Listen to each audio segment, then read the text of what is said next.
পর 4 দিন সন্ত্রস্ত সন্দেশখালীর বেরমজুর গ্রামে মহিলাদের রাত পাহারা চলছে। মহিলাকে ধর্ষণের চেষ্টার অভিযোগ সামনে আসতেই ঝাঁটা লাঠির পাশাপাশি রাত জেগে গ্রাম পাহারায় এবার মহিলারা হাতে তুলে নিয়েছেন শঙ্খ ও কাঁসর ঘণ্টা। বেরমজুরের মহিলাদের একাংশের অভিযোগ, তৃণমূলের দুষ্কৃতীরা রাতে গ্রামে ঢুকে অত্যাচার চালাচ্ছে। এই ধরনের ঘটনার পুনরাবৃত্তি ঠেকাতেই পালা করে রাত জাগছেন তাঁরা। কেউ আক্রান্ত হলেই সংকেত দিতেই কাঁসর ঘণ্টা আনা হয়েছে বলেই দাবি তাদের। এদিকে সন্দেশখালীতে মমতা বন্দ্যোপাধ্যায়ের অপকর্ম ভুলতে দেওয়া হবে না হুঁশিয়ারি দিয়েছেন দিলীপ ঘোষ। তিনি বলেছেন, শেখ শাহজাহানের ভাই এখনো পলাতক, আরো বড় অপকর্ম বেরোবে। ওনার এত বড় অপকর্ম, ওটা কেন আমরা লোককে ভুলতে দেবো? ওইটা নয়, এর চেয়েও বড় অপকর্ম আরও বেরোবে।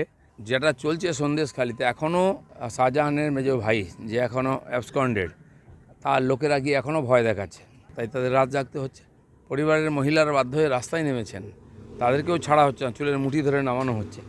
এই যে ভয়ঙ্কর পরিস্থিতি, ওরা চাইছে এইভাবে ওখানকে ভোটটা করতে। কিছু গ্রামের তো সব পুরুষরা ঘর ছাড়া হয়ে গেছেন, ভোট পর্যন্ত ওরা গায়ের জোর দেখিয়ে ভোট করতে চাইছে, জিততে চাইছে। কিন্তু ওখানকার মহিলারা যেভাবে প্রতিরোধ করছেন, সারা ভারতবর্ষে এটা একটা উদাহরণ তৈরি হয়ে গেছে।